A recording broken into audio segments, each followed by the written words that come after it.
when I asked Mariano, I was a little confused because I was told this was the 10th edition, and I didn't know what that meant. And so I asked Mariano, like, is Hacks and Hackers of Buenos Aires 10 years old? Or is Media Party 10 years old? Or both?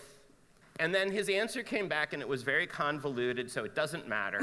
Let's just say we're celebrating 10 whatever, okay? So that's what we're doing. Welcome. So we decided, Gala and I decided we would get into, oh, is that working? Wait, sorry, had it upside, there we go.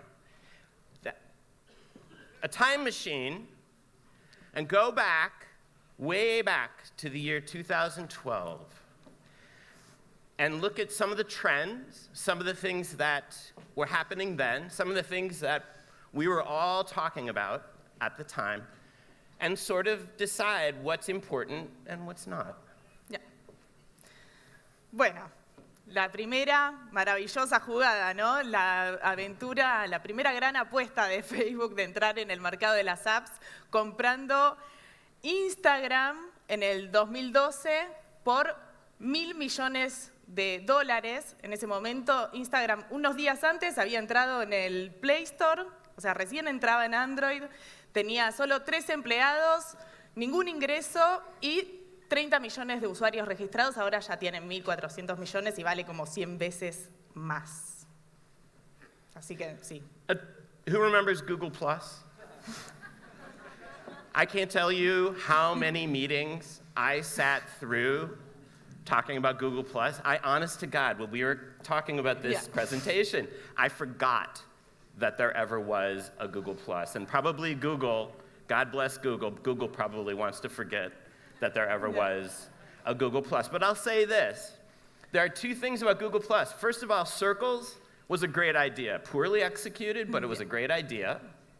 And Hangouts persist today, okay? So Hangouts, they had it all wrong. Their assumption was that people are just going to want to meet each other over video and chat. And as we all have experienced for the past 2+ years, the idea of video and video on demand and video meetings obviously is a very big thing. So Hangouts was a little bit ahead of its time. Bien, bueno, ya todos sabemos que es Twitch, ¿no? Pero ¿cuántos de ustedes usaron Justin TV? Pocos. Justin TV en 2012 era algo, era un servicio de streaming libre y como un desprendimiento de esa plataforma creada por Justin Kan, un loco que en el 2007 se puso una cámara en la gorra y empezó a transmitir toda su vida, dándole así inicio a la idea del live casting. Hace otra plataforma que se llama Twitch porque él ve venir esto de los gamers, los esports y bueno, ahora es un monstruo gigante. Y en ese mismo año, en el 2012, YouTube lanza su servicio de streaming, pero solo para algunos usuarios seleccionados. Vine? Anybody remember Vine? Vine was a big thing for a half a second. Short, looping videos.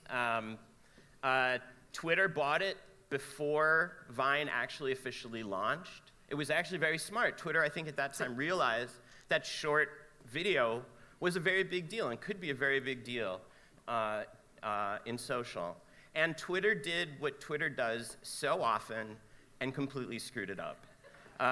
Vine shut down officially a few years later, and now I think we know Vine via a little product that maybe some of you have heard of called TikTok. Bueno, sí, en ese momento los smartphones empezaban a incorporar una imagen decente, ¿no? Filmar en HD, empezábamos con el 4G, y ahí los periodistas ya nos hacíamos nuestras preguntas, como cómo podemos captar esa audiencia que pasa mucho tiempo en el teléfono, o mismo cómo podemos usar el teléfono como una herramienta para hacer coberturas más inmediatas. Periodismo móvil hecho con el móvil, era muy lindo ver cómo ahora tenemos miles de gadgets, pero en ese momento eran como hackear el teléfono para que de repente tenga un micrófono que se escuche decente. Snowfall? Sí. Snowfall changed everything, didn't it? All journalism now looks like Snowfall. At least it seemed like that was where we were headed. For a very brief moment, people got very excited about Snowfall. Malik infamously described Snowfall as an entirely new business model for journalism, even though there was no business model for Snowfall, and it took approximately 700 people to make it. I will defend Snowfall on many occasions, today not being one of them, but Snowfall. Bueno, contar historias con datos. La primera vez que vine a la Media Party en el 2012 escuché la palabra scrapear y dije, listo, re hackers, está buenísimo. Poder recolectar todos los datos de estas bases de datos que de repente están en papel, ¿no? Y contar historias ocultas detrás de esos números, detrás de esa data. Recién empezábamos a ver de repente mapas interactivos o trivias para contar una noticia. Ahora eso ya es como, lo tenemos en las historias todo el tiempo, ¿no?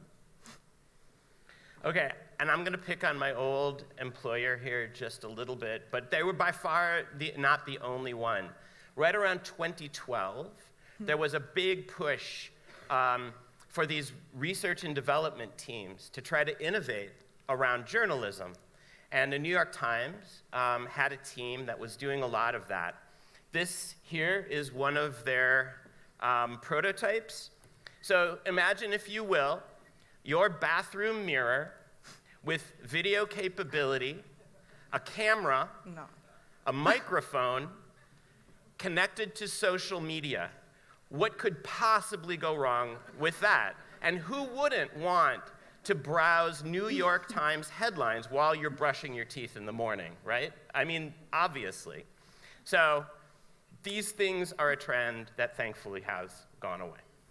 No sé But here's something that worked. Esta sí sobrevivió. El hackers, obviamente. Llevamos 10 años reinventando el periodismo todo el tiempo, porque es algo que hay que hacer constantemente, reinventarse.